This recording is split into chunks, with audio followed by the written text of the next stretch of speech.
On va commencer. Donc, bienvenue à tous pour cette causerie fromagère du 17 octobre. Aujourd'hui, on va parler de la construction de la matrice fromagère entre la performance et la qualité. On a la chance d'avoir nos deux présentateurs de renom, si on peut dire, qui ont quand même travaillé toute leur carrière dans le domaine. Donc, on va commencer la causerie avec Dr. Yves Pouliot. Diplômé au doctorat de l'Université Laval en sciences et technologies des aliments, Yves œuvre dans le secteur laitier au sein du Centre Stella depuis ses tout débuts. Il s'est spécialisé en technologie laitière, dédiant la majorité de ses travaux de recherche aux procédés de séparation par membrane. Son expertise l'a mené à de nombreuses collaborations avec le secteur industriel laitier au Québec et ailleurs dans le monde. Il a aussi occupé le poste de directeur par intérim du Centre Stella à 2 reprises et celui de directeur de l'Institut sur la nutrition et les aliments fonctionnels, l'INAF, entre 2007 et 2014. En tant que professeur titulaire de l'Université Laval, il a dirigé et co-dirigé plus de 60 étudiants gradués à la maîtrise et au doctorat et 7 stagiaires postdoctoraux, en plus d'agir comme mentor pour plusieurs autres étudiants. Il est, depuis 2014, titulaire de la chaire de recherche industrielle CRSNG Novalet en efficience des procédés de transformation du lait, où il a comme mandat de développer une expertise et une relève scientifique éco-efficiente appliquée à la transformation du lait. Donc, Yves va faire la première partie de la présentation et nous aurons aussi la joie d'entendre Michel Bréthune, qui a fait aussi ses études en doctoral en sciences et technologies du lait. Michel a travaillé pendant plus de 35 ans pour Agriculture et Agroalimentaire Canada au Centre de recherche de Saint-Hyacinthe. Il a été membre du Centre de recherche en sciences et technologies du lait, le STELLA, et l'Institut de la nutrition et des aliments fonctionnels, l'INAF, et professeur associé à l'Université Laval. Pendant sa carrière, il a dirigé un programme de recherche en physico-chimie du lait. Ce programme visait à caractériser les composantes du lait et mieux comprendre leur comportement dans les systèmes alimentaires. Il s'est également intéressé au bilan de matière en transformation laitière, ainsi qu'à l'influence des procédés sur la stabilité et la digestibilité des nutriments. Depuis septembre 2022, il profite pleinement de sa nouvelle vie de retraité. Donc, merci à nos deux conférenciers d'aujourd'hui. Nous, on va peut-être passer aux petites consignes de base là, que je vous répète à chaque fois. Donc, aujourd'hui, la causerie va se dérouler en 2 parties. On va avoir la première partie au lieu de 3, comme on a l'habitude d'avoir. Donc, la première partie va être faite par Yves et on va avoir la période de questions. Et la deuxième partie va être faite par Michel, suivie d'une période de questions aussi. Donc, pendant les causeries, comme à l'habitude, on apprécie que vous mettiez vos micros au mode silencieux et arrêtez votre vidéo. Puis, vous pouvez intervenir par le chat ou à main levée. Puis encore une fois, si on préfère toujours de garder les questions là, pour la période de questions, ça va mieux. Puis, si vous ne voulez pas lire votre question vous-même, il n'y a pas de problème, je vais le faire pour vous. Donc, je crois que j'ai fait le tour des petites consignes. On peut passer à la diapo suivante et je suis rendue maintenant à laisser la parole à notre conférencier, M. Yves Pouliot. Merci. Merci beaucoup, Maryse. En passant, s'il y avait des questions brûlantes ou des points de clarification urgents, vous pouvez vous risquer à m'interrompre, il n'y a aucun problème, ça me dérangera pas plus, autre mesure. Donc, la première partie que je vais prendre en charge concerne les alternatives technologiques qui permettent de standardiser ou enrichir la composition du lait de fromagerie. J'ai ajouté comme co-auteur ad hoc Julien Chamberlain, qui finalement, malgré lui, m'a donné un bon coup de main dans la préparation de la présentation. En fait, en lui expliquant ce que j'avais comme plan de match pour la présentation, il m'a dit, ben, écoute, je vais t'envoyer mon cours que je donne. C'est essentiellement ce que je donne comme cours. Donc, la première partie de ma présentation va être constituée de diapos que j'ai shippés à Julien avec sa permission. Donc, quand on parle de standardisation et enrichissement de lait, évidemment, c'est dans le but de pallier à des variations saisonnières, normalement pour la standardisation, des variations saisonnières dans la composition du lait, surtout en gras et en protéines. Et quand on parle d'enrichissement, ben, c'est d'augmenter ses teneurs en gras et en protéines, typiquement dans le but d'augmenter les rendements fromagers, donc de sortir plus de fromage avec le même bassin de lait, si on veut. Donc la présentation et mon but est avoué. Je veux vous amener vers les procédés à membrane éventuellement, mais dans un premier temps, on va regarder, prendre conscience, du chemin qu'il y a à parcourir entre le lait et la matrice fromagère. Il y a des changements majeurs qui se produisent. Ensuite, les options offertes par les ingrédients protéiques afin d'enrichir la teneur en protéines du lait. En passant, je couvrirai pas la partie matière grasse. C'est quand même quelque chose qui est relativement «simple» entre guillemets, là. La crème est là au secours pour, standardiser en gras, mais en protéines, on a beaucoup d'options, qui s'offrent à nous en tant que fabricants, producteurs de fromage.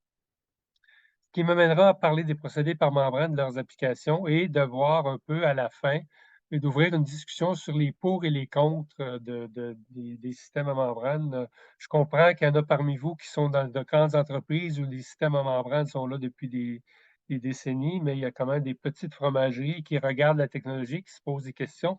Donc j'espère pouvoir répondre à certaines d'entre elles. Donc, quand on passe du lait à la matrice fromagère, évidemment, on passe d'un milieu liquide où on a des gouttelettes de matière grasse en suspension, des particules de caséine, des sels, du lactose dissous, et on s'en va vers une matrice solide où là, on est coincé avec une composition, entre guillemets. Donc, l'ajustement de la matière première au départ, du lait, est important quand on pense qu'on passe de 2 à 5 de protéines jusqu'à 25 de protéines. Pour ce qui est de la matière grasse, même chose. Et donc, on est dans un milieu où il y a pratiquement 90 d'eau et dans des fromages où on est à 35-37 d'humidité. Euh, Là, ce qu'on a comme levier à cette époque-là, à cette étape-là, c'est justement d'ajuster la composition pour construire la matrice fromagère la mieux adaptée au fromage qu'on veut fabriquer.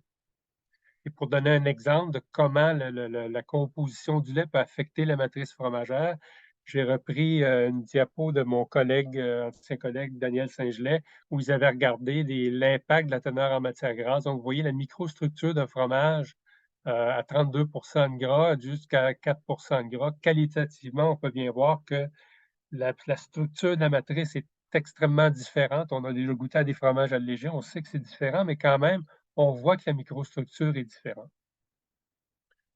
Et au cœur de ces changements-là, on passe dans d'un milieu, le lait, où la protéine ne représente que 2,5-3 de la matière, à un milieu où la caséine, la micelle de caséine est au cœur des échanges. Dans l'étape de transformation entre le lait et le fromage, il est important de bien comprendre ce qui se passe avec la micelle de caséine, parce que quand on regarde les échanges, que ce soit l'impact des traitements thermiques, vous voyez qu'il y a toujours un échange au niveau des phosphates de calcium, au niveau des protéines et des protéines dénaturées éventuellement. L'addition de sel aussi, il y a un échange au niveau des caséines. Donc, la plupart des traitements physico-chimiques qu'on a ici indiquent que dès qu'on touche au lait, on a des changements d'équilibre soluble-colloïdal qui risquent de définir les propriétés du caillé une fois la fabrication complétée. Et là, c'est ici que j'embarque le matériel de Julien. C'est exactement là où je voulais en venir. On a beaucoup de choix d'ingrédients laitiers pour standardiser, enrichir le lait de fromagerie. Qu'on parle de concentré de protéines laitières, de caséine, de poudre de lactosérum, de babar. On est tenté là, d'essayer ces ingrédients-là, mais selon cette classification-là, il y a des ingrédients structurants. C'est très qualitatif, ce qu'on mentionne ici, mais autrement dit, l'ingrédient va contribuer à la structure de la matrice fromagère, alors que d'autres ingrédients comme la poudre de lactosérum, les WPC ou le babar risquent d'avoir l'effet contraire ou d'avoir un effet nul. On va y revenir un petit peu plus loin. Mais c'est pour mentionner ici que c'est pas parce qu'un ingrédient protéique est riche en protéines qu'il peut être intéressant pour le lait de fromagerie. Et on regarde la première catégorie, c'est-à-dire les concentrés de protéines totales. Évidemment, ici, vous avez le lait écrémé qui mène à la poudre du lait écrémé. Bon, la poudre de lait écrémé, il y a quand même des limitations à utiliser ça en fromagerie à cause de sa minéralisation et de sa teneur en lactose. mais on peut, par microfiltration, séparer les caséines et générer de la caséine micellaire, du phosphocaséinate. C'est pas un ingrédient qui est très répandu parce que la microfiltration n'est pas très répandue et la séparation qu'on doit opérer entre les caséines et les protéines du lactosérum n'est pas évidente à faire à grande échelle sur de grandes périodes. Ce qu'on voit beaucoup plus, c'est des rétentats UF de lait qui mènent à des MPC, des concentrés de protéines totales, milk protein concentrate, qui vont de 42 à 70, ou même si la diafiltration est poussée, on peut aller à 85 protéines et se rendre à des isolats de protéines de lait. Et c'est ce qui mène à ce qu'on a parlé il y a quelques années de la problématique du lait diafiltré.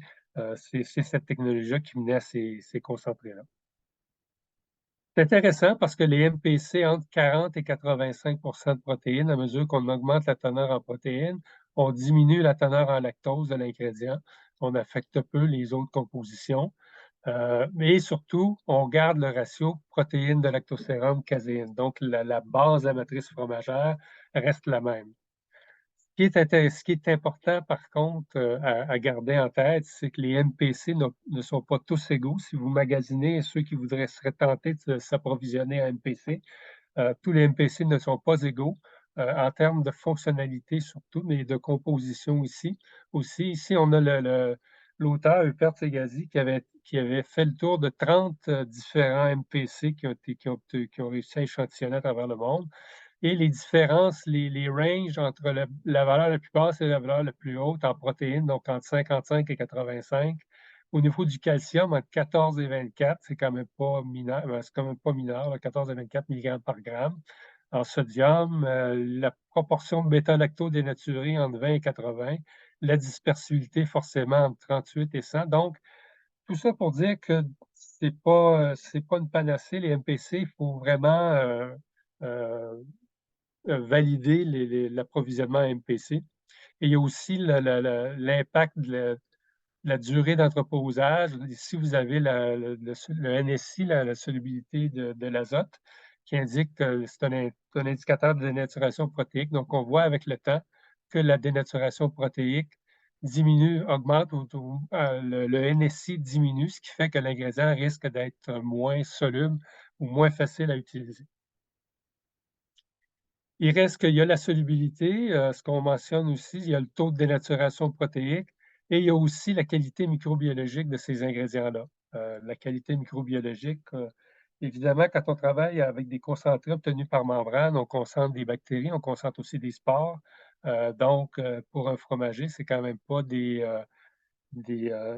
intrants qu'on va avoir dans notre lait de fromagerie. Donc, c'est à surveiller la qualité de ces intrants-là. Et si on est tenté, si on identifie effectivement une façon d'enrichir le lait de fromagerie avec des MPC, bon, ben, il y a la solubilité. À quelle température solubiliser? Est-ce qu'on on parle d'une solubilisation à froid, ce serait l'idéal, mais dans le meilleur des mondes, c'est mieux de solubiliser à une température un petit peu plus élevée, c'est-à-dire plus proche de 50. Il y a peu de gain après ça si on va en haut de 50. On prévoit aussi l'espace pour la mousse dans le bassin. Il faut voir aussi que la réhydratation met du temps, même à 50. Oups, excusez. Et il ne faudrait quand même pas que cette réhydratation-là s'étende au-delà de 2 heures, parce que là, on risque d'affecter la qualité microbiologique du lait. Et même si on décide, on dit on va laisser toute une nuit hydratée à 10 degrés C, par exemple, ce n'est pas suffisant. Il reste des amas. Il y a toujours les possibilités d'avoir des amas de poudre non dissous dans le lait par la suite, donc ce qui peut poser problème. J'ai parlé tout à l'heure des protéines du lactosérum. Les protéines de lactosérum, donc, on peut les obtenir au moyen de l'ultrafiltration. Donc, par ultrafiltration, on peut arriver à des concentrés protéiques jusqu'à 60-70 %. Si on applique la diafiltration, on peut se rendre à 80 % et même à l'isolat de protéines de lactosérum, ce qui n'est pas encore un ingrédient bien adapté pour la fromagerie comme telle. À moins qu'on chauffe le lait en présence de ça. J'imagine peut-être Michel en parlera, mais comme tel, les concentrés de protéines lactosérum n'ont pas un énorme potentiel pour enrichir le lait de fromagerie, contrairement à des concentrés microparticulés. Donc, la microparticulation, c'est en fait une dénaturation contrôlée des protéines de lactosérum. Vous avez ici dans le graphique en bas le pourcentage de protéines retenues dans le cahier en fonction du degré de dénaturation. Donc, la bêta-lactoglobuline, plus on la chauffe, plus elle se déplie, plus elle s'agrège, plus elle risque d'être retenue dans le cahier fromager. Ce qui fait que ça devient un agent de remplissage. Il ne participe pas à la coagulation, mais quand le réseau est formé, ben, les agrégats de protéines de lactosérum prennent la place et sont à ce moment-là entre guillemets, des agents de remplissage, mais qui contribuent à augmenter la masse fromagère. Une des limitations à cette pratique-là, c'est les bactériophages, c'est écrit en gras. Quand on fait l'ultrafiltration, je l'ai mentionné, le lactosérum, c'est la même chose. Quand on concentre le lactosérum, même si on a pasteurisé avant, il reste quand même la possibilité qu'il reste des bactériophages. Et à ce moment-là, ça devient une problématique potentiellement majeure pour le fromager. Il faut être capable de contrôler le taux de dénaturation, le pH, être capable de ne pas trop affecter la teneur ou le ratio caséine-protéine totale dénaturée, concentrer les protéines, être capable toujours, parce que la dénaturation se fait sur le concentré, donc il faut toujours avoir la même concentration en protéines à dénaturer, contrôler la taille des particules, etc., etc. Donc, c'est pas si simple que ça d'utiliser les protéines de lactosérum dénaturé, quoique c'est quand même relativement étendu comme pratique.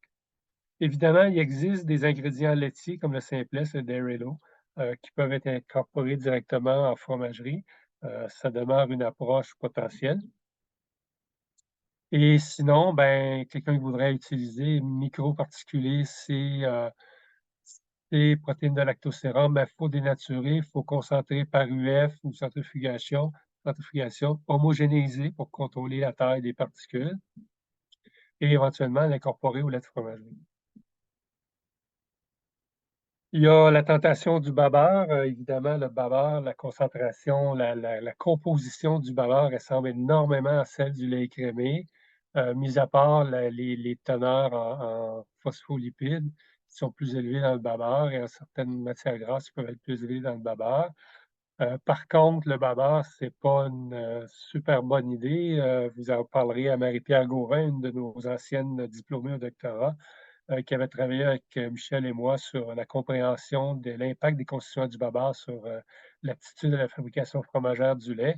Vous voyez ici une photo d'un tube à centrifuger. Quand on centrifuge du babar, on a 4 phases finalement et chacune de ces phases-là a des propriétés différentes de coagulation.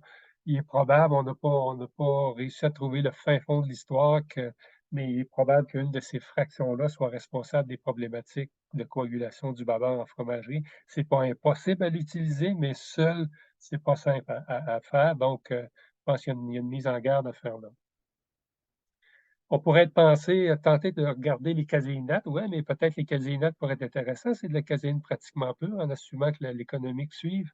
Eh bien non, là non plus, c'est pas une très bonne idée parce que ben là, c'est une de vos collègues, Marie-Pierre Vigneux, qui a fait son doctorat aussi avec Michel et moi, sur l'impact du caséinate de sodium sur les propriétés fromagères des concentrés d'osmose inverse. Dans ce cas-là, on a trouvé l'application intéressante, mais pour un fromager qui voudrait utiliser du caséinate dans son lait de fromagerie, ça risque de déminéraliser les micelles de caséine avec l'affinité qu'ont les caséines pour le calcium. Donc, ça va décalcifier la micelle et à ce moment-là, affecter le gel fromager. Donc, en conclusion, la standardisation à partir d'ingrédients laitiers, c'est quand même complexe là, en fonction des intrants et du nombre de composés qu'on veut standardiser.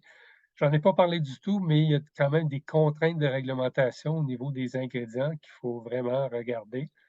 Et pour ce qui est de la question économique, qui est probablement la question qui prédomine à la fin de la journée, les marchés des ingrédients fluctuent énormément. Il y a des quotas d'importation, il y a des ingrédients qui ne sont pas toujours accessibles. Donc, c'est une question quand même à considérer sérieusement là, avant d'avancer trop loin là-dedans. Viennent des procédés à membrane et leurs applications. Donc, quand on parle de procédés à membrane, on parle de micro-ultrafiltration, nanofiltration, osmose inverse. Donc, on va du plus grand, des tailles les plus grandes de pores jusqu'à le filtre le plus fin. Donc, la microfiltration permet de débactériser, de séparer entre les caséines et les protéines du sérum. alors que l'ultrafiltration permet de concentrer toutes les protéines du lait. Et dans le cas de la nanofiltration, ben là, la sélectivité de la membrane permet de retenir le lactose et de laisser passer les minéraux. Donc, ça peut être intéressant pour le traitement du perméa et pour certaines autres applications. Et finalement, l'osmose inverse, qui connaît un essor plus récemment, permet de préconcentrer les fluides laitiers avant transport, séchage ou évaporation. Ça permet de produire de l'eau de procédé, donc il y a quand même un intérêt là. J'ai mentionné la diafiltration tout à l'heure.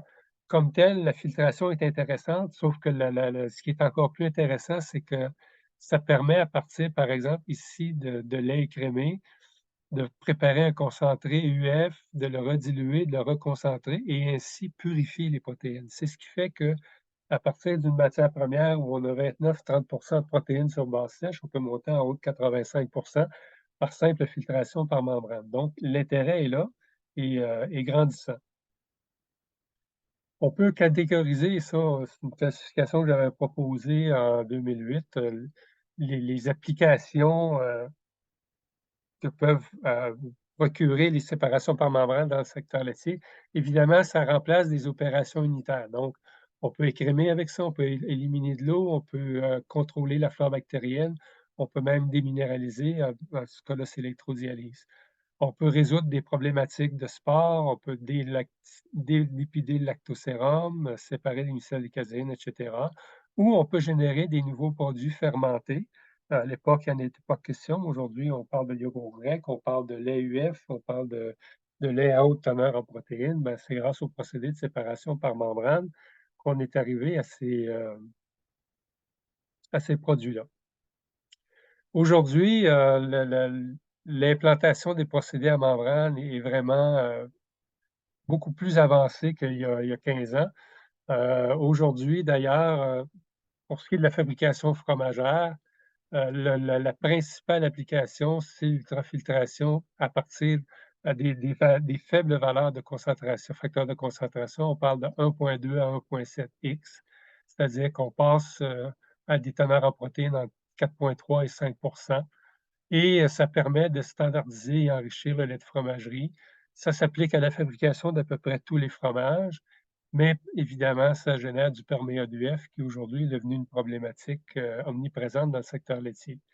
Il existe d'autres applications où on pousse un peu plus loin à medium concentration factor, où là, on est entre 2 et 5, c'est-à-dire entre 5 et 9 de protéines. Ça permet de standardiser, c'est appliqué plus à la fabrication de fromage type feta. Encore là, on a la problématique du perméa. Et vous avez les hauts facteurs de concentration, 5X, où là, on se rend 10 à 14 de protéines sur base liquide. Et là, c'est vraiment des pré-fromages et ça permet, malgré ça demande énormément de filtration. Par contre, ça génère peu ou pas de lactosérum, ce qui est intéressant. Et vous avez à la droite l'osmose inverse qui permet de concentrer en solide et on peut aller jusqu'à 3X. Par contre, la pratique de l'osmose inverse du lait augmente la teneur en lactose, augmente la teneur en minéraux, ça mène à des hauts pouvoirs tampons du lait et ça altère la coagulation du lait. Et c'est malheureusement peu pratiqué, pas malheureusement, mais c'est peu pratiqué parce que ça génère des problématiques au niveau des fabrications fromagères. Ici, vous avez la microfiltration dont je n'ai pas parlé, mais elle est quand même peu utilisée. Ça sert à standardiser en caséine le lait de fromagerie. Ça sert ça génère un perméa qui peut être intéressant, un perméa un lactosérum natif, si vous voulez, qui n'a pas passé à travers le procédé fromager, mais encore là, le marché pour ce genre de perméa-là n'est pas très développé encore aujourd'hui. Et dans l'ensemble, je vous dirais que les principales applications qu'on parle de production de caséine, de remplacement de de l'UF par osmose inverse, de la valorisation du lactosérum, heu, les bienfaits des procédés à membrane aujourd'hui, c'est une meilleure utilisation des constituants du lait. Ça permet de produire de l'eau, ça procure des gains énergétiques. Évidemment, quand on retire de l'eau du lait sans évaporation, on a un gain énergétique évident et ça peut réduire les rejets, ce qui, par contre, doit être à nuancer. Vous allez comprendre dans quelques instants. Donc aujourd'hui, procédé à membrane, beaucoup de questions, ça peut être intéressant. OK, il y a déjà la question d'investir là-dedans, c'est quand même un investissement conséquent. Il y a la question de l'optimiser, maintenir des performances. C'est un filtre à travers lequel on force à passer d'un liquide qui passe pas tout à travers. Donc forcément, optimiser les performances est pas une évidence. Et on a maintenant des coproduits parce que là, quand on fait de la filtration, on a le concentré, mais on a le perméa, donc on a des rejets forcément. On a des besoins en eau qui est pas à négliger. Ce système-là, faut le nettoyer, il faut le rincer. Donc, la consommation en eau d'un système à membrane n'est quand même pas négligeable. Et il y a tout l'aspect sanitaire et aussi, établissement de biofilms dans les systèmes. Forcément, c'est des grandes surfaces qui sont mises en contact avec, le matériel biologique pendant des heures. Donc forcément, il peut s'établir des biofilms, mais ça devient une problématique. Évidemment, pour les très, très petits volumes, il y a des prérequis, là. Je pense qu'il faut minimalement que l'installation soit équipée de ce qu'il faut pour refroidir et pasteuriser les liquides, parce qu'on ne peut pas, laisser aller un lactosérum, ne serait-ce que dans le traitement du lactosérum, on ne peut pas laisser aller un lactosérum sans pasteurisation, dans un système de filtration. J'ai des exemples ici, des pour et des contre des systèmes de filtration. Quelqu'un qui dit: «Ben, moi, je suis intéressé à un système de filtration pour préconcentrer mon lait de fromagerie». Oui, il y a énormément d'intérêt parce que ça permet d'enrichir le lait de fromagerie sans recours à des ingrédients. Donc, on a un potentiel d'augmentation de rendement sans avoir à acheter d'ingrédients, ça prend juste plus de lait. Évidemment, là, c'est à considérer les investissements, les coûts d'opération, le problème environnemental, on génère du perméa. Qu'est-ce qu'on fait avec le perméa? Et si on pense rentabiliser le système, c'est pas nécessairement facile de faire le calcul et de démontrer que c'est un système qui se rentabilise dans un délai raisonnable.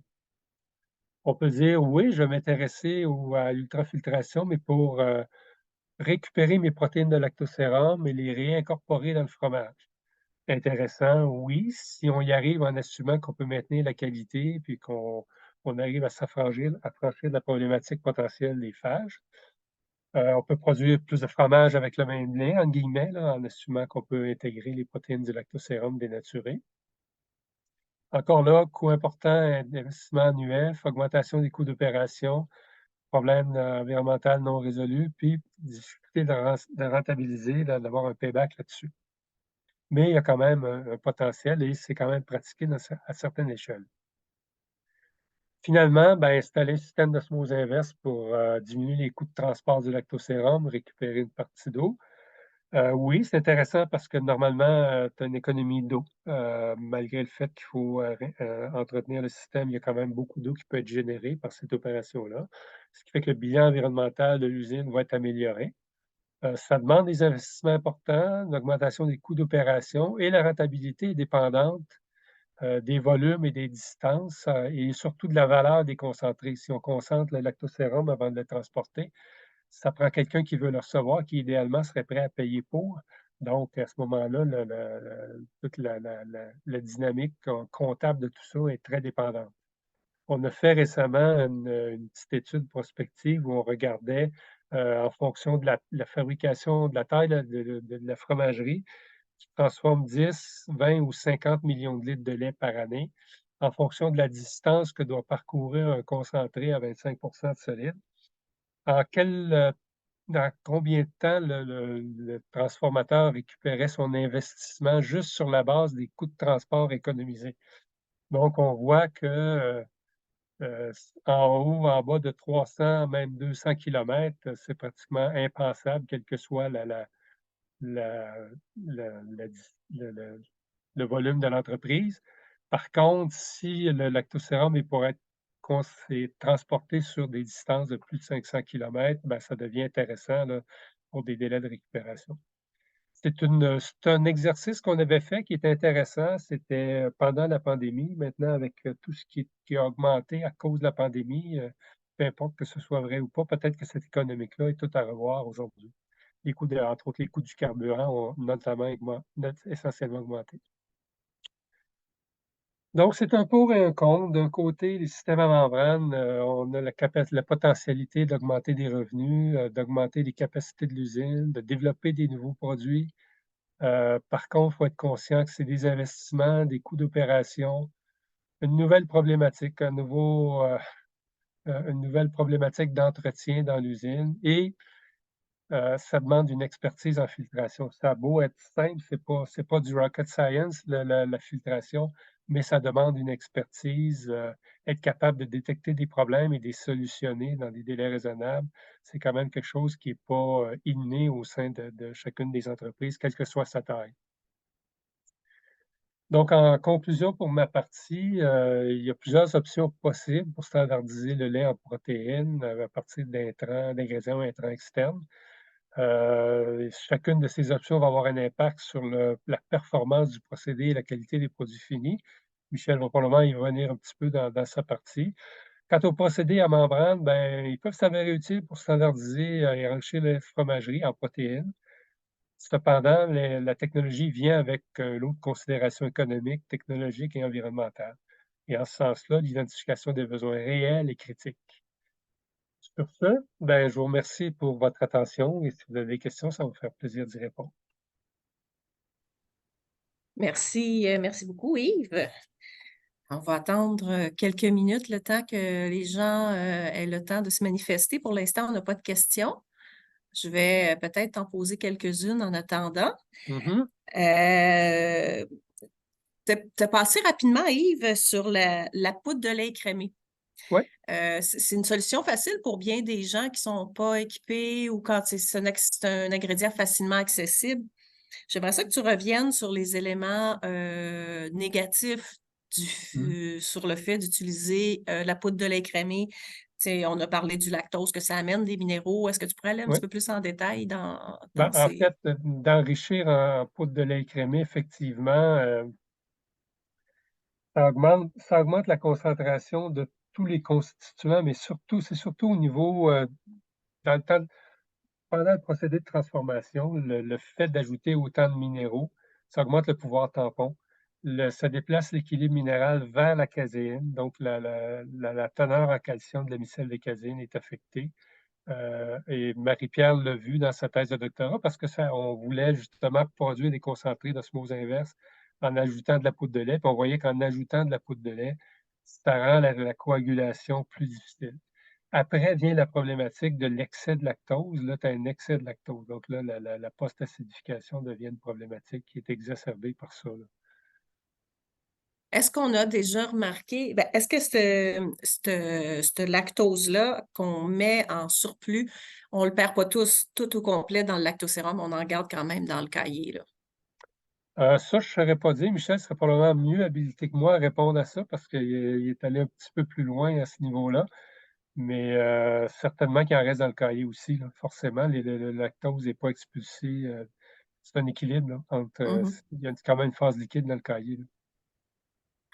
On a une question dans le chat. Le temps et température d'entreposage GMPC, y a-t-il un impact si l'entreposage n'est pas bien contrôlé? Oui, oui. La température d'entreposage et le temps. Tu sais, mine de rien, on a tous appris à l'école que les réactions de Maillard, ça se produit à haute température, mais pas à zéro, à température de la pièce, puis même à froid, pas à zéro. Si on entrepose pendant des mois une poudre qui contient du lactose, on a déjà un impact là. Puis les mécanismes de dénaturation des protéines aussi ne sont pas à zéro. Donc, tu sais, on parle de mois d'entreposage, oui, ça a un impact majeur. Donc, c'est à froid. On Oui, entrepose oui, oui, oui. température. Ouais. Oui, OK, même, oui. parfait. Nous, pour la recherche, on garde ça à -30, là, mais c'est pas pensable industriellement, là, mais Ouais, non, ça coûterait cher. oui, c'est ça, non, on pense pas à ça. On a parlé de l'importance de l'hydratation des poudres. Est-ce que certaines poudres sont plus faciles à solubiliser que d'autres? Louise Euh, qui pose cette plus, question. plus il y a de protéines, plus c'est difficile. Plus il y a de protéines, là, le pire des cas, moi, je repense tout le temps à l'isolat de protéines de lactosérum, le Bipro, là. C'est un enfer à solubiliser. Il n'y a pas de minéraux là-dedans. Et dès que tu ajoutes un peu de minéraux, ça se solubilise. Donc, les MPC, plus la teneur, je le montrais aussi dans le graphique, plus la teneur non, je ne l'ai pas montré, mais plus la teneur en protéines est élevée, plus c'est difficile à solubiliser. Parce que les protéines ont toujours une partie hydrophobe, puis elles ne s'hydratent pas facilement, là. Si on leur laisse du temps, ça, on finit par y arriver. Puis même la poudre de lait, nous, quand on fait des travaux de recherche, on laisse toujours hydrater une nuit pour que tous les composés soient réhydratés, là. Fait que c'est important, c'est extrêmement important. Oui, sinon ça génère des défauts dans le fromage, on le sait, ça. Ouais.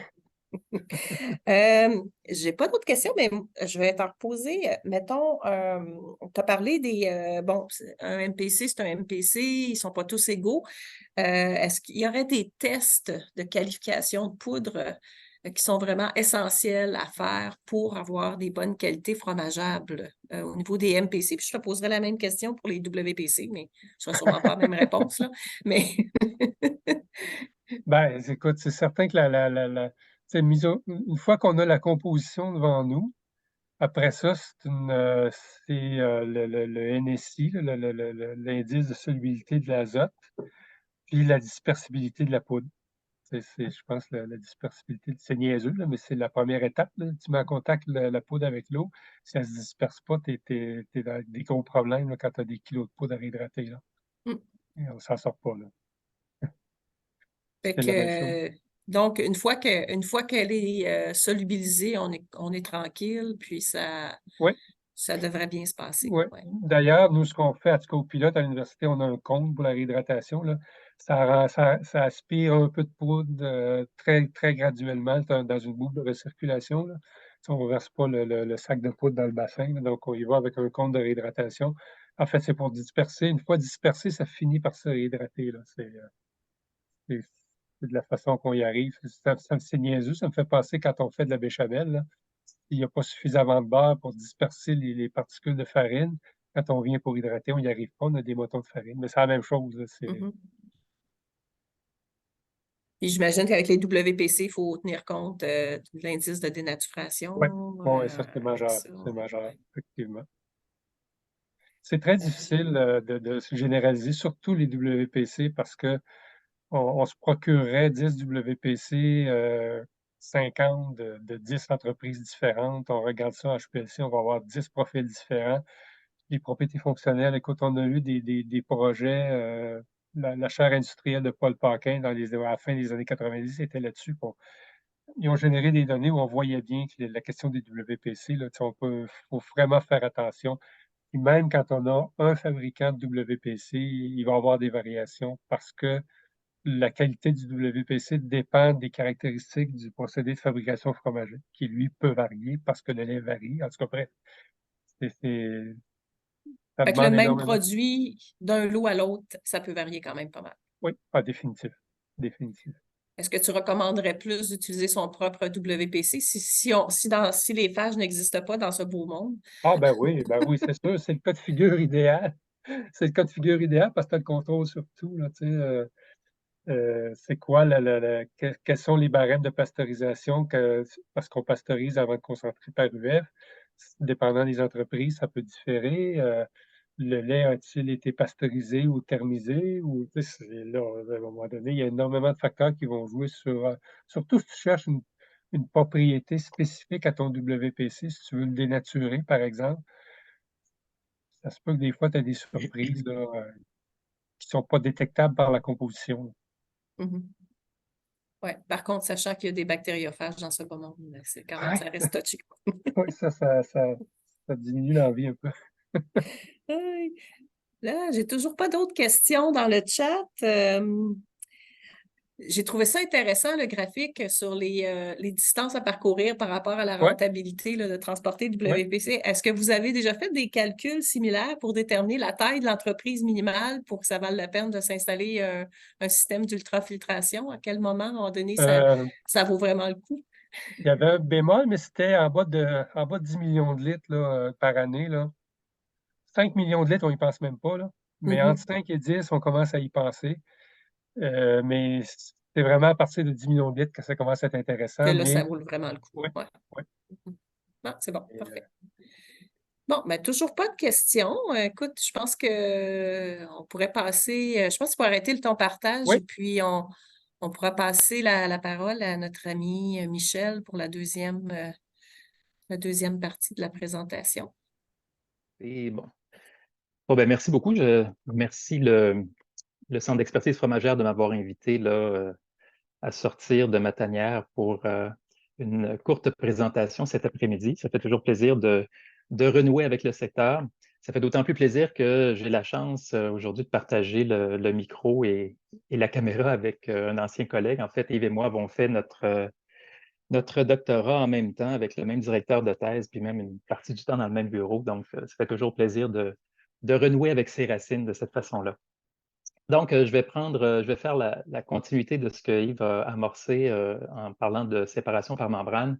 Donc, toujours sous le thème de la construction de la matrice fromagère.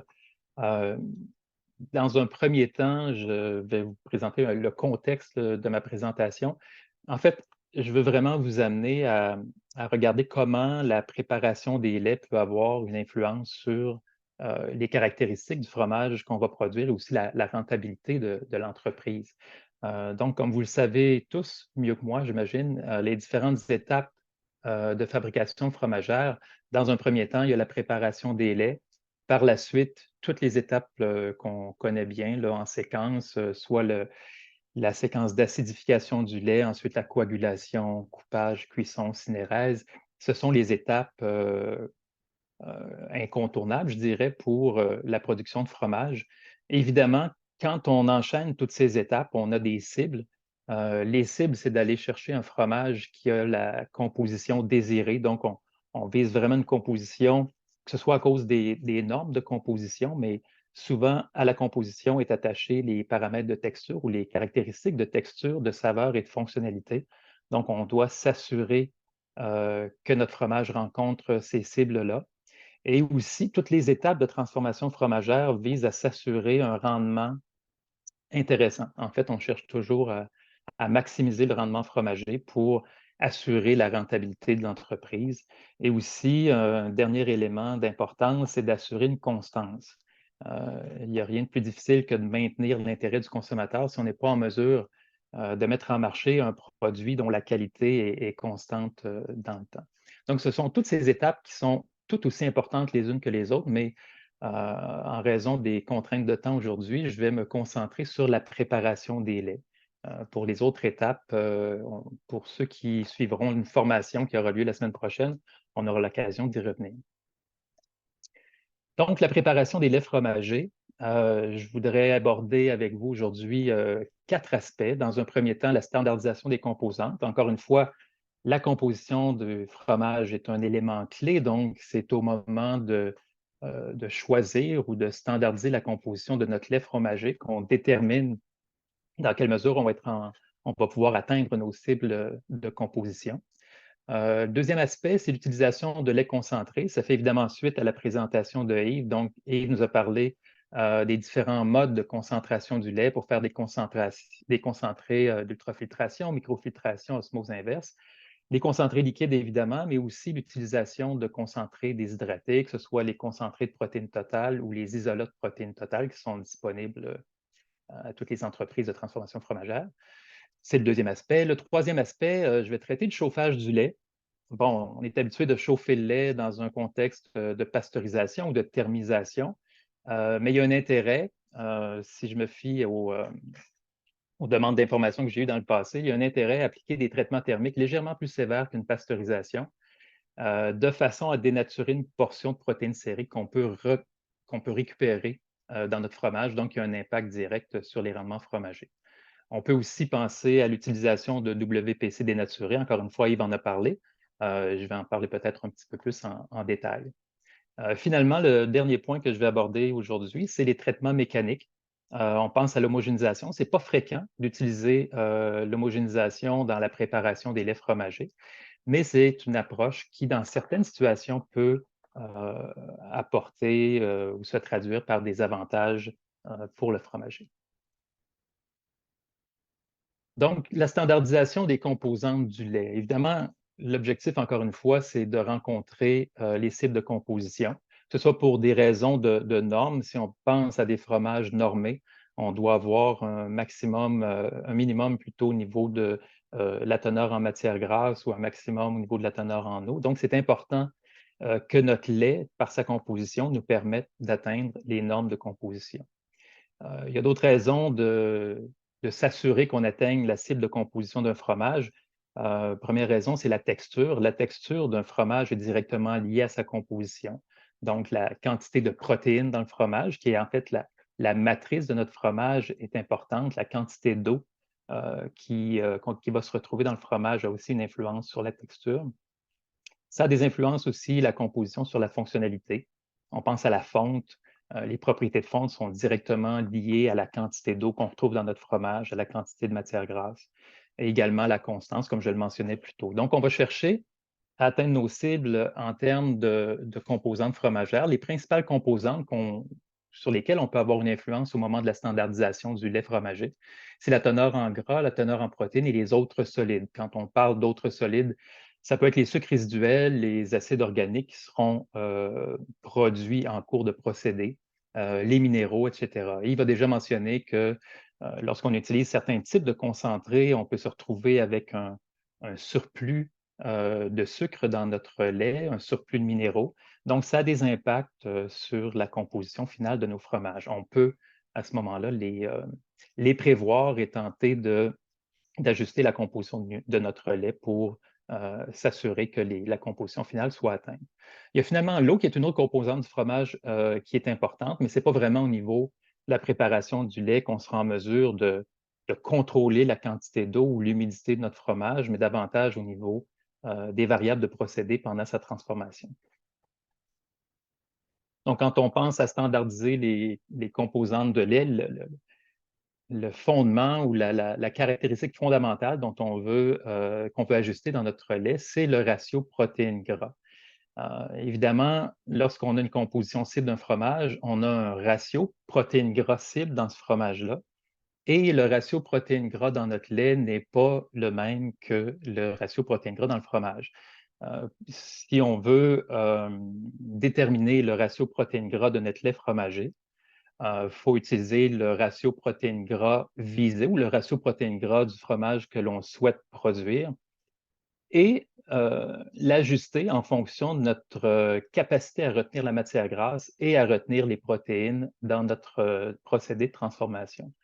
Donc, c'est important dans notre lait fromager de connaître dans quelle mesure on pourra retenir le gras, dans quelle mesure on pourra retenir la protéine. La problématique, c'est que les protéines ne sont pas toutes retenues de la même façon lorsqu'on transforme le lait en fromage. La casine, évidemment, c'est la protéine qui est davantage retenue. C'est elle qui est attaquée par la présure. C'est elle qui est à la base de la matrice fromagère. Donc, on la retient avec un très haut niveau. On parle d'environ 95 de la casine qui est retenue lorsqu'on transforme le lait en fromage.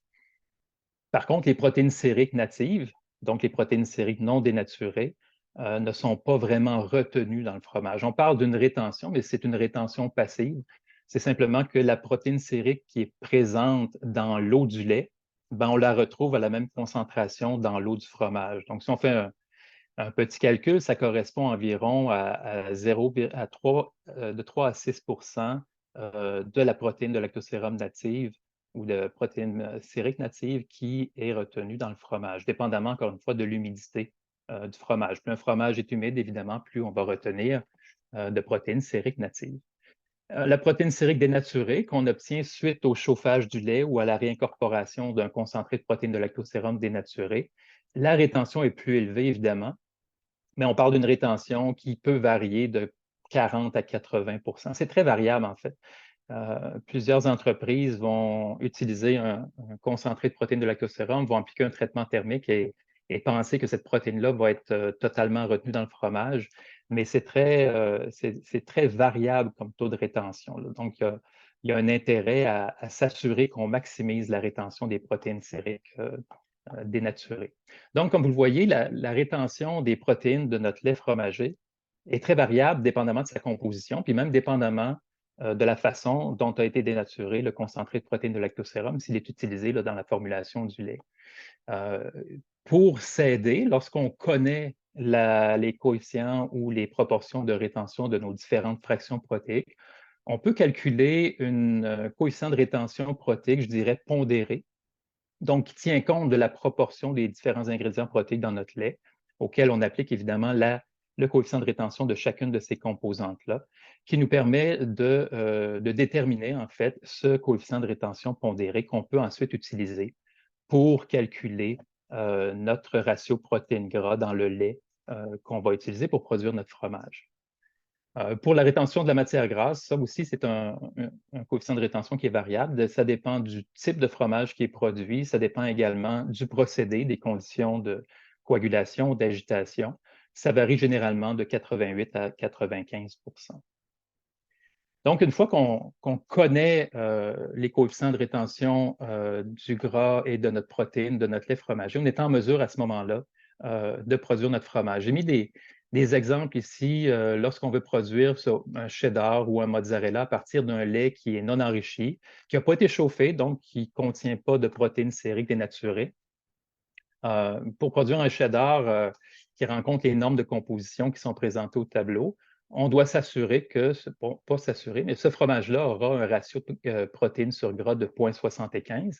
Et pour arriver à atteindre cette cible de composition, on devra utiliser un lait fromager dont le ratio protéines-gras est de 0,89. Un lait fromager dont la rétention des matières grasses est à peu près 91 %. Donc, c'est la composition que devra avoir notre lait fromager.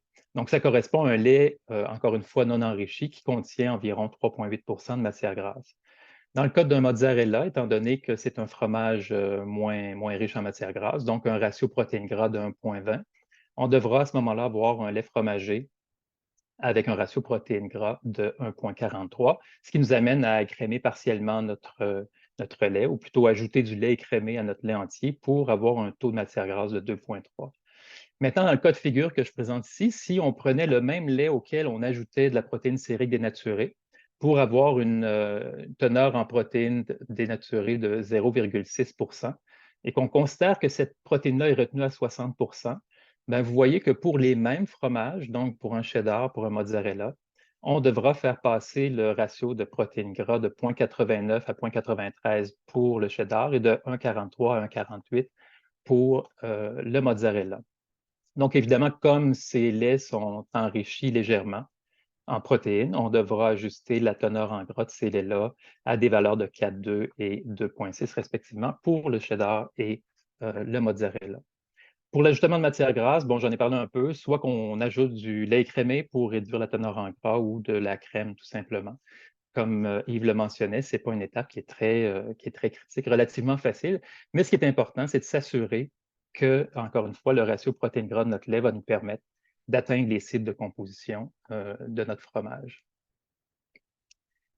Maintenant, le deuxième aspect dont je voulais vous entretenir, c'est l'utilisation de lait concentré. Donc, on a vu avec Yves que les modes de concentration du lait sont divers. On peut parler d'ultrafiltration, microfiltration, osmose inverse. Encore une fois, on peut utiliser des concentrés liquides ou déshydratés. Par le passé, on a fait plusieurs tests pour tenter d'identifier s'il y avait des différences à utiliser un liquide versus un produit déshydraté. Dans les faits, on n'a pas été en mesure de voir de différence en termes de qualité.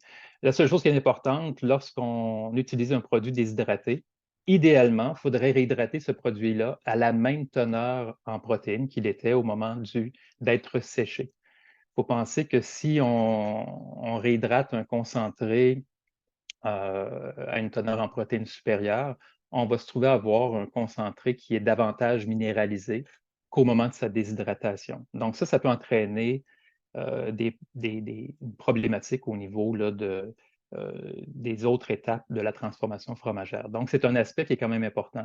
Dépendamment du type de concentré qu'on utilise, on cherchera à le réhydrater là, à une teneur en protéines équivalente à la teneur en protéines au moment du séchage. Souvent, pour les concentrés, je dirais, de l'ordre de 56 à 75 %, c'est à peu près 10 % de protéines au moment de la réhydratation. Encore une fois, c'est beaucoup plus facile de réhydrater le concentré dans l'eau, ensuite l'ajouter au lait, plutôt que de l'ajouter directement au lait. Il faut penser encore une fois que le lait est saturé en minéraux. Donc, lorsqu'on on met en suspension une poudre, un concentré déshydraté. Les minéraux de ce concentré-là vont avoir énormément de difficultés à se solubiliser, ce qui fait en sorte qu'on aura une difficulté accrue là, à le réhydrater. Donc, vraiment important de le réhydrater dans l'eau avant de l'ajouter à notre lait au moment de la standardisation. Donc, les objectifs d'enrichir le lait avec des concentrés protéiques, évidemment, c'est le premier avantage d'augmenter la productivité. Donc, c'est de produire davantage de fromage par unité de production. L'impact sur les rendements, oui, il est positif, et il faut faire attention de la façon qu'on exprime les avantages sur les rendements. Si une entreprise concentre son lait 2X puis qui dit qu'il a doublé son rendement fromager, on ne peut pas calculer le rendement fromager en fonction du volume de lait dans le bassin lorsqu'on préconcentre notre lait fromager. Évidemment, il faut toujours calculer notre rendement à partir du lait avant concentration. Puis à ce moment-là, les gains de rendement sont quand même beaucoup moins importants. Les gains de rendement sont quand même positifs. Le principal gain de rendement lorsqu'on utilise du lait concentré par ultrafiltration, c'est l'augmentation de la teneur en solide dans la phase aqueuse du fromage. Je l'ai mentionné un peu plus tôt, les protéines de lactosérum ou les protéines sériques, ce sont des protéines qui sont retenues passivement dans le fromage, donc simplement par leur présence dans l'eau du lait qui est utilisé pour faire le fromage. Donc, évidemment, si on double la concentration de ces protéines-là dans le lait fromager, on va également doubler la concentration de ces protéines-là dans la phase aqueuse du fromage, ce qui va se traduire par un gain de rendement. Mais encore une fois, ce n'est pas un gain qui est astronomique.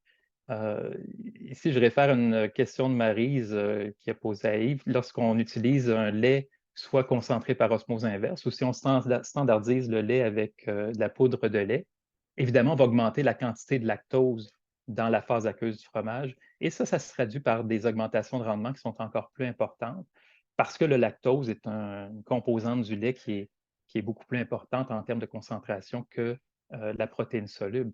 Donc, si on concentre le lait par osmose inverse par un facteur 1,2, il faut penser que la teneur en lactose dans notre fromage va passer de 5 à 7,5. Je dis lactose ou dérivé du lactose parce qu'évidemment, le lactose va en partie être transformé en acide lactique pendant la transformation fromagère, mais dans les faits, ça se traduit par une plus grande quantité de solide retenu dans le fromage.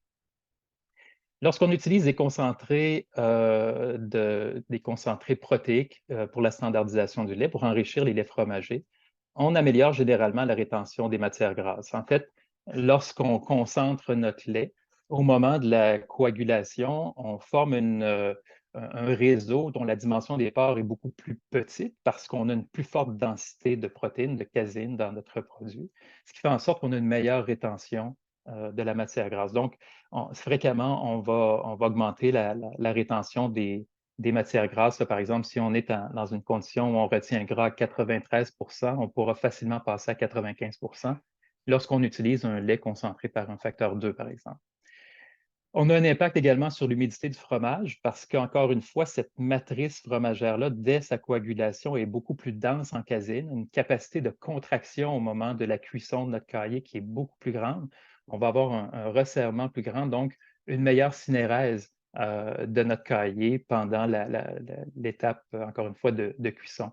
Donc, ça se traduit par une humidité du fromage qui est plus faible en bout de ligne. Ça peut être intéressant parce que pour une entreprise qui désire utiliser de la protéine de lactosérum dénaturée pour accroître encore une fois ses rendements, cette approche-là se traduit par une augmentation de l'humidité de nos fromages. Donc, c'est comme si on peut appuyer à la fois sur l'accélérateur et le frein. Donc, on est capable de doser les deux approches pour aller chercher ou optimiser l'humidité dans notre fromage.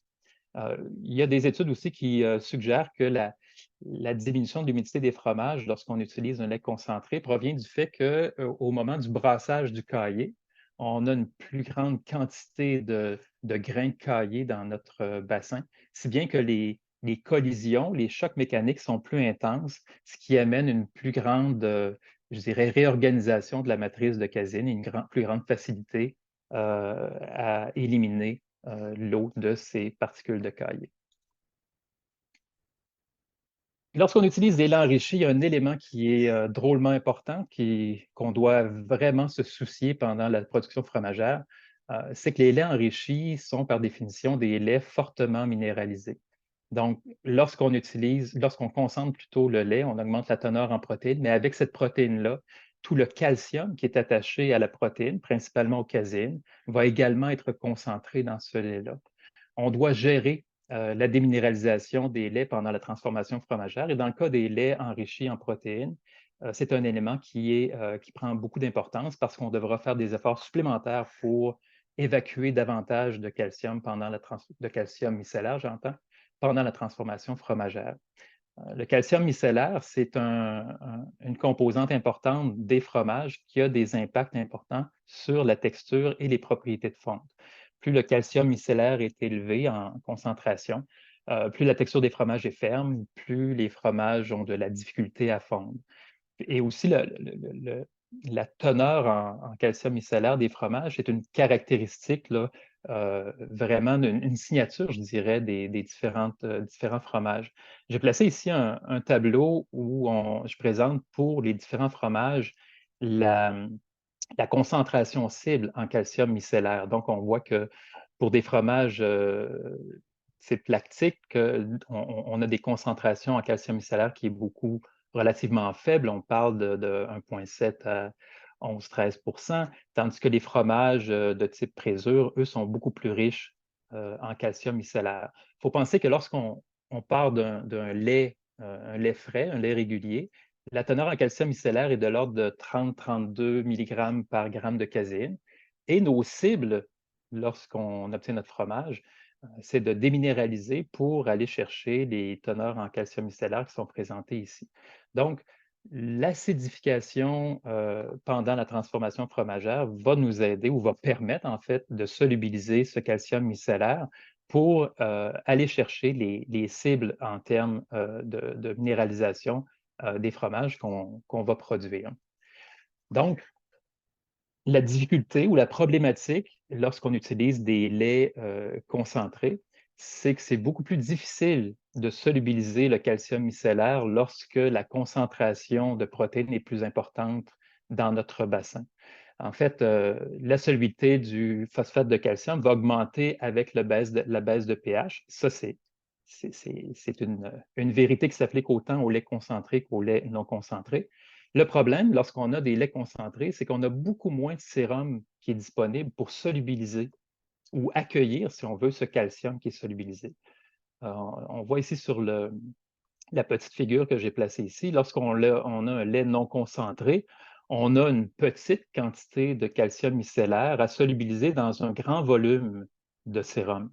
Tandis que lorsqu'on a un lait qui est concentré, on a une grande quantité de calcium micellaire et on a une plus petite quantité de sérum disponible pour l'accueillir après sa solubilisation.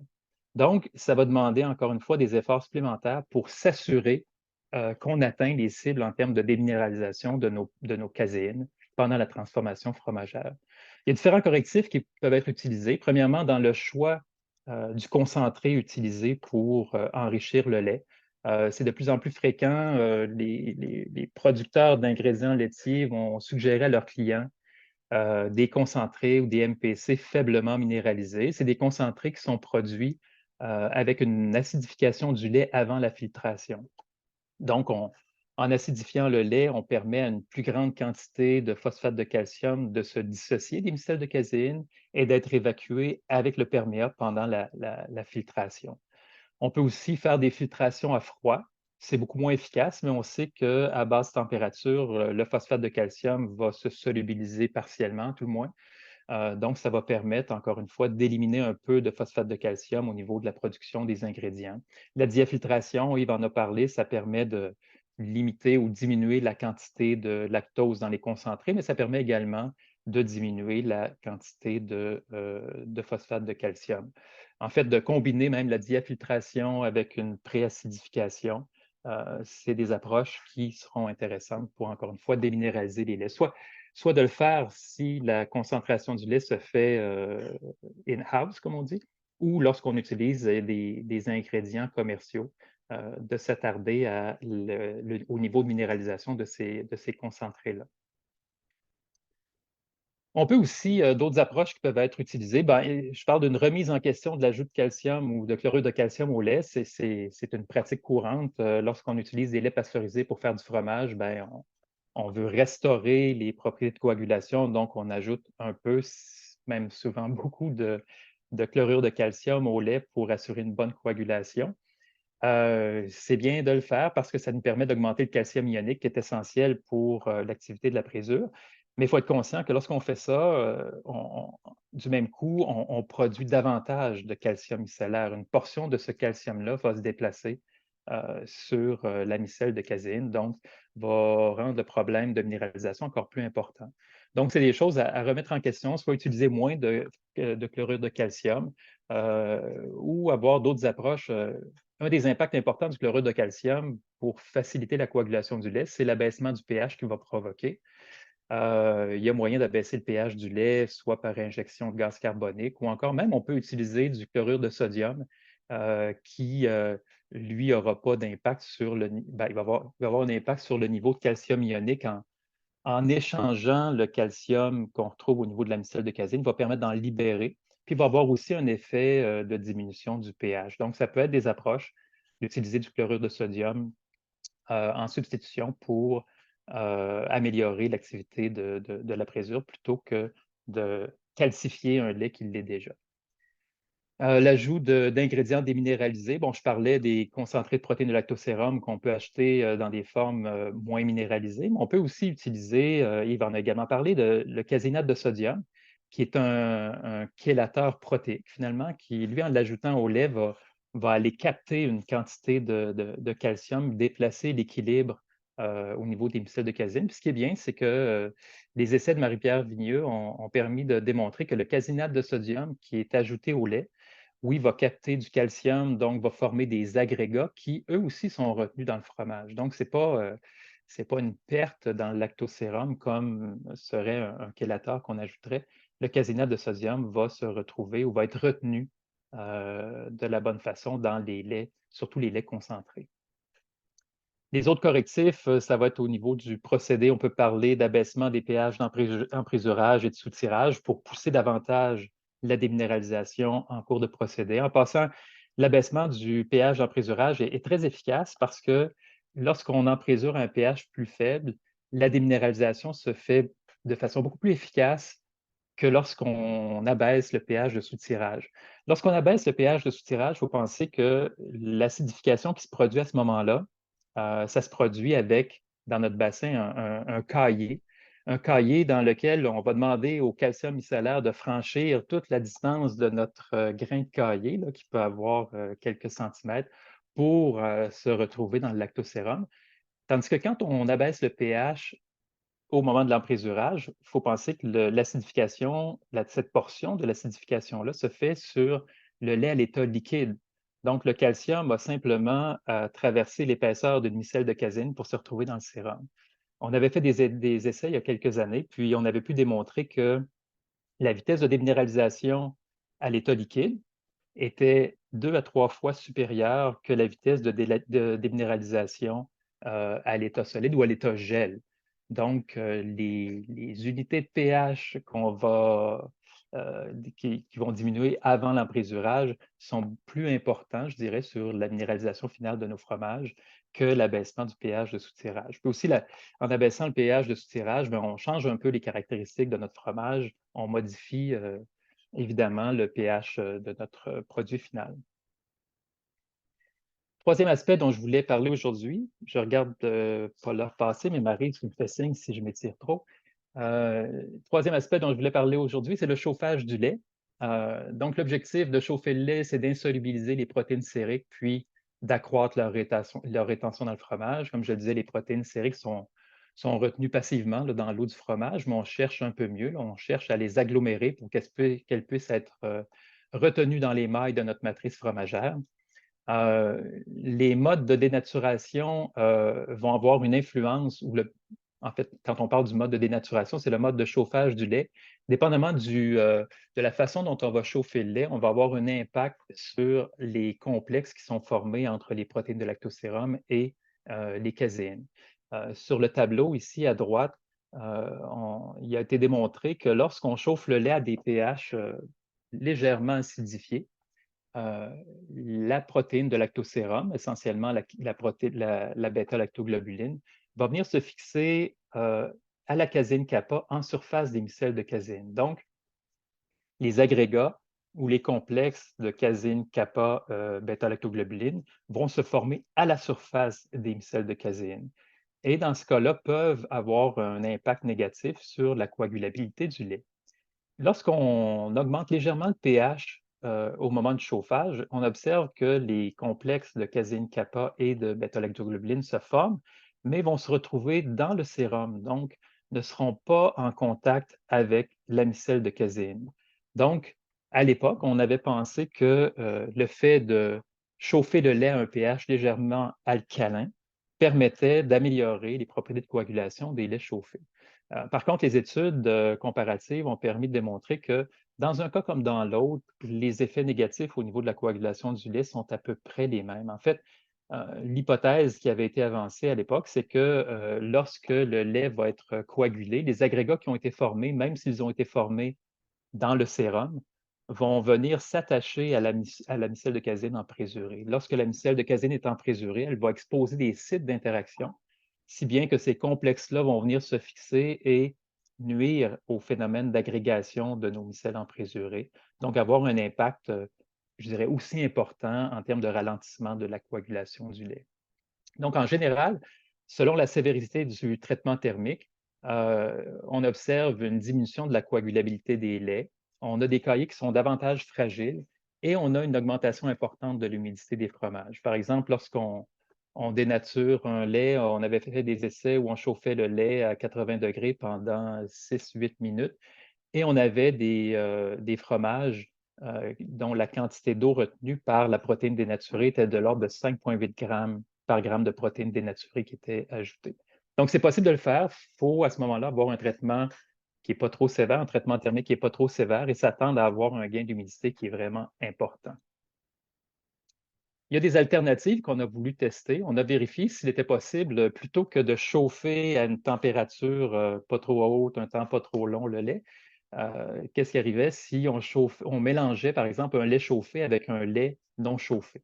Donc, ce qu'on avait fait, c'est prendre un lait où on avait chauffé à 80 degrés pendant une dizaine de minutes, donc vraiment pour amener une forte dénaturation, et on l'avait mélangé à du lait non chauffé. L'idée, c'était de maintenir une proportion suffisante de caséine fonctionnelle dans notre milieu. Donc, on se disait, la caséine du lait non chauffé va permettre de développer un réseau suffisamment fonctionnel pour retenir la protéine qui aurait été un petit peu plus altérée par un traitement thermique sévère.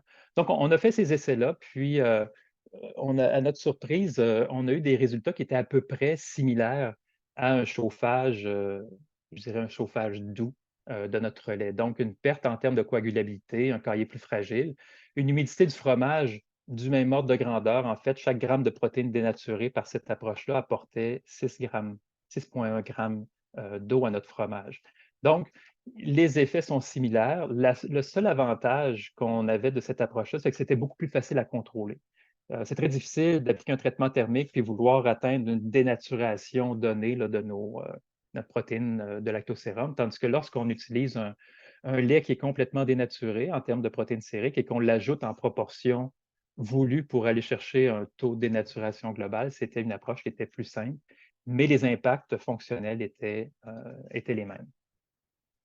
Une deuxième alternative au chauffage du lait, bon, je reviens encore sur les paroles de Yves, c'est d'utiliser des concentrés d'ultrafiltration de lactosérum. Donc, on peut utiliser des concentrés liquides produits, encore une fois, in-house, ou bien faire l'achat de WPC, de les reconstituer et de les dénaturer. Donc, on produit des microparticules qui, elles, vont être retenues dans la matrice du fromage. L'avantage de cette approche-là, c'est que le chauffage, le lait, en fait, ou la caséine micellaire du lait n'est pas chauffé en présence de protéines de lactosérum. Donc, on s'attend de préserver la fonctionnalité de la caséine. Par contre, c'est bien important de comprendre qu'on ne la préserve pas à 100%, cette fonctionnalité-là. En fait, lorsqu'on dénature les protéines de lactosérum, les agrégats qui sont produits sont des agrégats qu'on peut qualifier de réactifs. C'est des agrégats qui, en surface, vont comporter des thiols libres. C'est des groupements sulfureux qui sont aptes à interagir avec d'autres protéines. On a des plages hydrophobes, si bien que ces agrégats-là vont être en mesure de se fixer une fois que les micelles de casine vont avoir été emprésurées. Lorsqu'on emprézure le lait, bon, évidemment, on va hydrolyser la casine kappa, puis à la surface de la micelle va apparaître des plages hydrophobes qui vont permettre l'association entre les casines emprésurées. Sauf que lorsqu'on a dans le milieu des agrégats de protéines de lactosérum, ces agrégats-là ont la capacité d'interagir avec la micelle emprésurée. Donc, vont venir s'associer à la micelle de casine emprésurée et lui assurer une certaine stabilité qu'on ne veut pas, en fait. Donc, ça va interférer avec l'agrégation des micelles de casine emprésurée.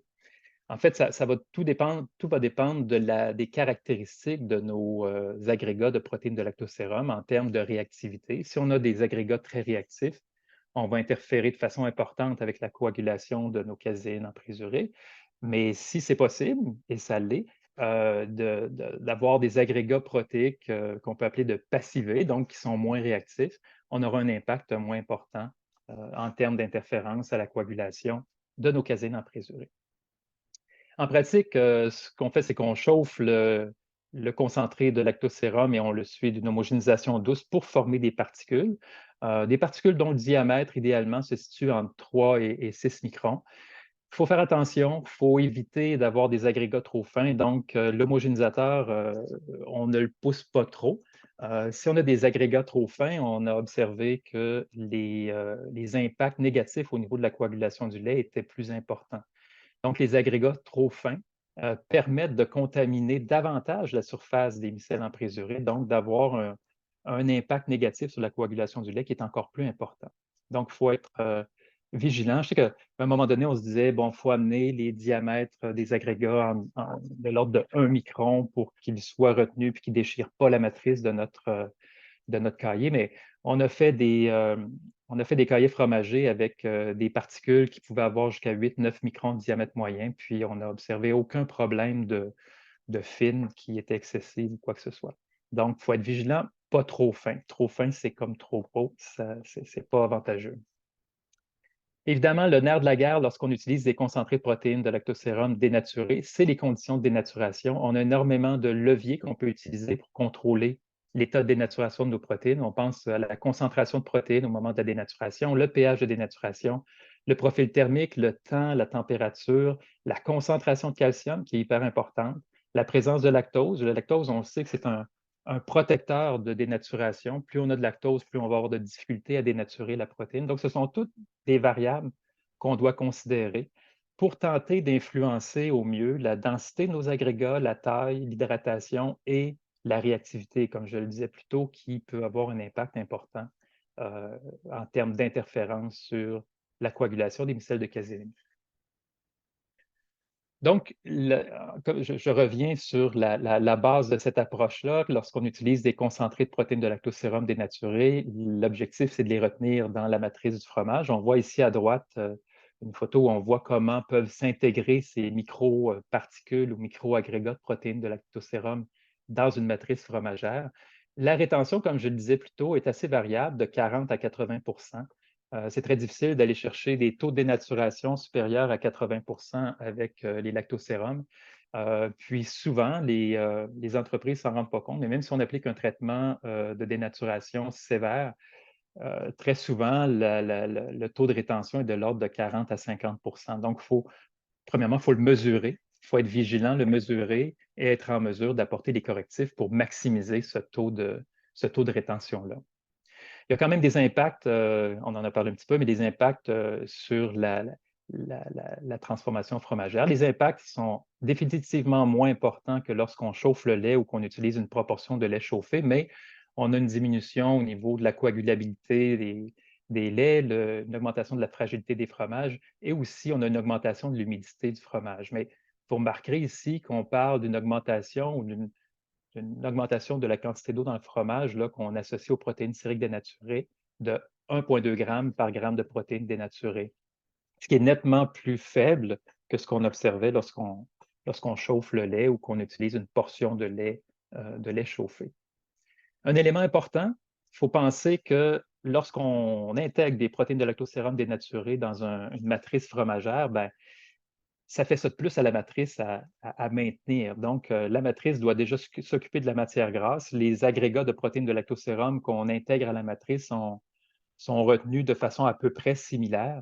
Donc, il faut s'assurer que la quantité de caséine disponible est suffisante pour retenir à la fois le gras et les protéines sériques dénaturées.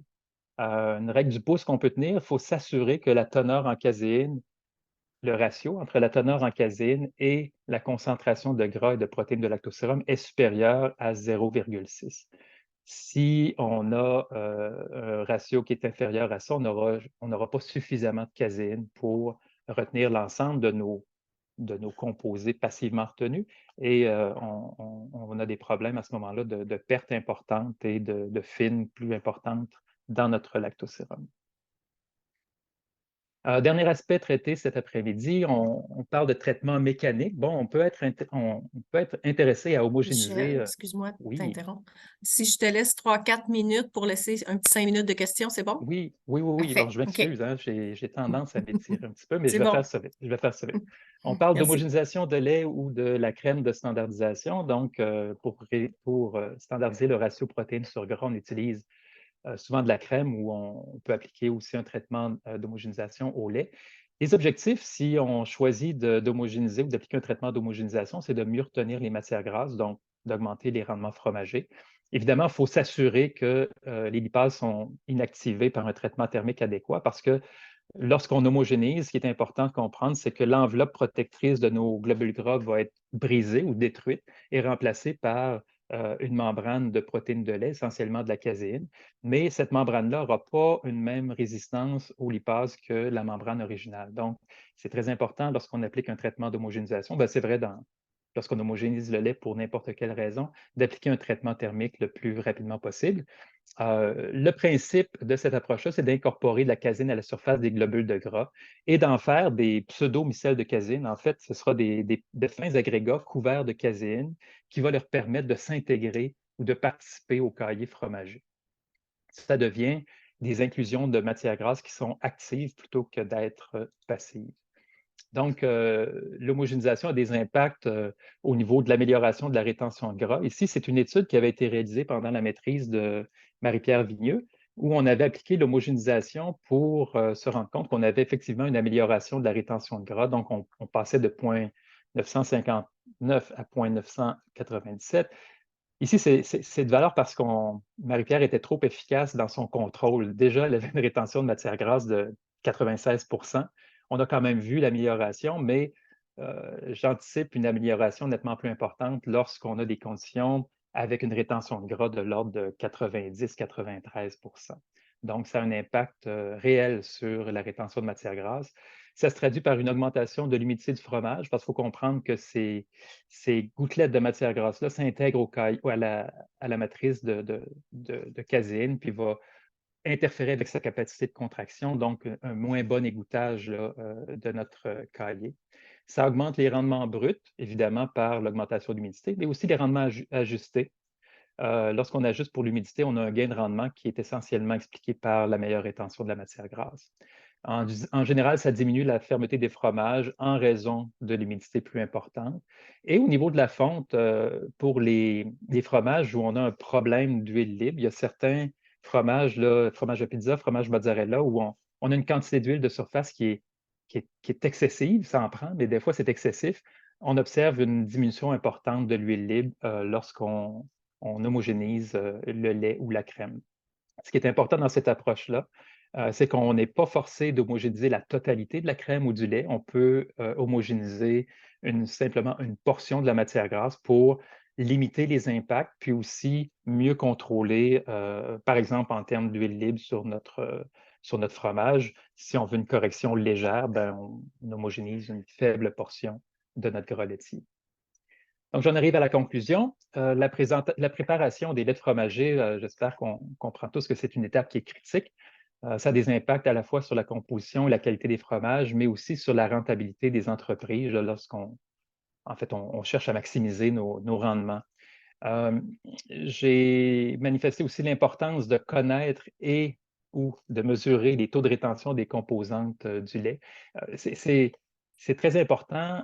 euh, une fois qu'on connaît de quelle façon les composantes de notre lait sont retenues, ça nous permet de se développer des outils pour nous aider, des outils mathématiques qui vont nous permettre vraiment de prédire les rendements fromagers, puis aussi des outils de diagnostic. Si on regarde l'évolution d'un coefficient de rétention dans le temps, si on change un ingrédient, on peut regarder rapidement si on a un impact positif ou négatif sur le coefficient de rétention. Ça nous permet de s'assurer d'une amélioration continue de notre rendement. Puis évidemment, ben, quand on connaît les coefficients de rétention, c'est ce qui nous permet de mieux standardiser nos laits en fonction des cibles de composition. Le dernier point, ben, c'est aussi, c'est bien de préparer les laits, mais il faut aussi être en mesure d'ajuster les variables de procédé en fonction de la composition du lait. Donc, si on travaille entre autres avec des concentrés, il faut s'assurer qu'on est en mesure d'optimiser la déminéralisation en cours de procédé, puis être en mesure aussi de mettre en place les bonnes variables pour contrôler l'humidité des fromages. Donc, ça complète ma présentation. Si vous avez des questions, n'hésitez pas. Merci beaucoup, Michel. Il nous reste une couple de minutes. Je ne vois pas de questions dans le chat. Je vais tout de suite vous mentionner que cette causerie de cet après-midi est un bref petit aperçu des formations qu'on est en train de préparer pour la semaine prochaine déjà avec Michel sur la minéralisation, l'introduction, et les suivantes qui vont être en février. On a eu un bref aperçu, puis on va aller beaucoup plus en profondeur pendant les formations qui vont venir. Donc, n'hésitez pas à vous inscrire. Au niveau des questions, il n'y en a toujours pas. Je vais en tenter une. Michel, il nous reste une couple de minutes encore. Quand on voit que les WPC dénaturés, quand on les réincorpore, on réussit d'aller chercher un 60 de rétention. Puis là, on a un lactosérum qui contient des WPC qui ont été chauffés. Après ça, on redénature ça, on réincorpore ça. Est-ce qu'à deuxième boucle, on tombe à 50 40 et ainsi de suite? Ou est-ce qu'il y a un impact négatif à force de réincorporer des WPC dénaturés d'une production à l'autre? Ou, je ne sais pas si vous avez déjà regardé ça.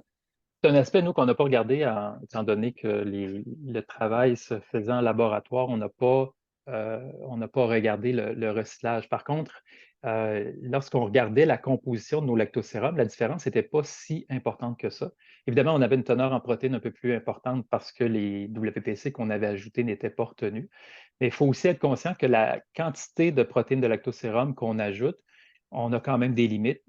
J'ai parlé de limites là, en termes de capacité de la matrice fromagère à retenir ces protéines dénaturées, mais on a aussi des limites, je dirais, légales. En fait, dans les fromages, on ne peut pas avoir le ratio de protéines de lactosérum ne peut pas être supérieur à ce qu'on retrouve dans le lait. Donc, ça nous limite également.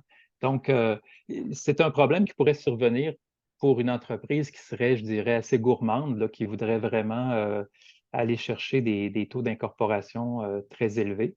Mais encore une fois, il y aurait peut-être quelques calculs à réaliser, mais si on reste à l'intérieur des quantités acceptables, donc comme je le mentionnais, de maintenir un ratio entre la caséine et la protéine dénaturée et la matière grasse là, supérieure à 60, à 0,6, d'après moi, c'est un problème qui ne devrait pas être trop important. Mais je ne l'ai pas vérifié. Bon, merci. Toujours pas de questions, on a des remerciements. Donc, je ne sais pas, Michel, si tu veux passer à la diapo suivante. Oui. Dans le fond, c'est pour réitérer. Attends.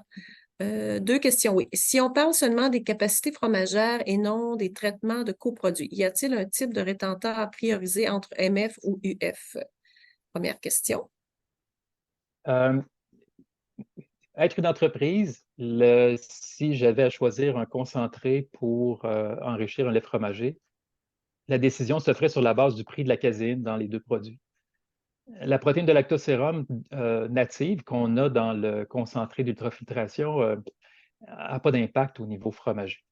On ne la retient pas, donc ce n'est pas un élément critique. La seule peut-être condition où il y aurait une réticence, c'est lorsqu'on parle de fromage de très longue maturation. Il y a des études qui démontrent que la protéine de lactosérum peut interférer avec certaines enzymes de maturation, donc ralentir le processus d'hydrolyse enzymatique pendant la maturation, protéolyse en fait, pendant la maturation. Donc, ce serait peut-être une limite à considérer. Mais dans les cas là, de fromage de masse, des fromages qui sont pas maturés, j'irais vraiment avec le coût par kilogramme de caséine. Puis on sait qu'un concentré de microfiltration, le kilogramme de caséine est nettement plus cher qu'un concentré d'ultrafiltration. Donc, dans la plupart des cas, moi, pour des raisons là, de rentabilité, j'utiliserais un concentré d'ultrafiltration. Parfait. Deuxième question, on parle souvent que l'ajout de chlorure de calcium peut aider sur la réduction des pertes de sérum. Est-ce que l'on peut en parler un peu plus sur le réel intérêt versus le besoin de déminéraliser pour obtenir la fonctionnalité désirée du fromage? Oui. En fait, l'utilisation de chlorure de calcium, effectivement, a un effet important pour créer un cahier qui va aller chercher le maximum en termes de rétention des protéines. Donc, on n'a pas parlé là, dans la présentation, mais il y a toujours une portion de caséine à l'état soluble qu'on va difficilement récupérer dans notre fromage. Si on ajoute du chlorure de calcium, bien évidemment, ça va ramener cette caséine-là à l'intérieur des micelles de caséine et on va la retenir. Donc, oui, il y a un effet positif, mais c'est un effet positif qui a été observé dans les essais avec des laits non enrichis, non concentrés. Quand on travaille avec des laits concentrés, on est dans une autre, je dirais une autre dimension. Les laits concentrés sont tellement minéralisés que la nécessité d'avoir du chlorure de calcium au moment de la coagulation, je ne la vois pas aussi importante, c'est certain. C'est certain, d'autant plus que, comme je le mentionnais, il y a certaines approches comme une légère acidification du lait, que ce soit par injection de gaz carbonique ou autre, ou un pH d'emprésurage plus faible, permettent de libérer du calcium qui va être disponible pour assurer la formation d'un cahier, là, un cahier en santé sans avoir recours au chlorure de calcium. Mais c'est pas quelque chose, en fait, c'est le genre de choses qui doivent être faites sur une longue période. Je ne conseillerais pas à un fromager d'éliminer le chlorure de calcium du jour au lendemain, mais de commencer par réduire la dose, de voir graduellement si ça se traduit par une amélioration ou pas en termes de qualité de fromage et de perte dans son lactosérum. Parfait. Merci beaucoup. Donc, je pense que ça va clore notre causerie pour cet après-midi. Donc, si tu veux passer les diapos, Michel, vous avez dans nos infolettres ou dans les liens les informations avec les plans de cours détaillés sur les prochaines filtrations, celle de la semaine prochaine sur les bases de la physico-chimie du lait qui sera donnée par Michel, et puis la filtration membranaire et la standardisation du lait qui va avoir lieu en octobre avec Yves et Julien Chamberlain. Vous aurez l'option de le faire en présentiel et en virtuel. Donc, encore une fois, merci beaucoup de votre présence. Puis, pas octobre, février. Excusez-moi, en février, oui, pour le deuxième volet. Pardon, j'ai buté. Donc, oui, les plans de cours sont disponibles. Mais merci et bon après-midi à tous.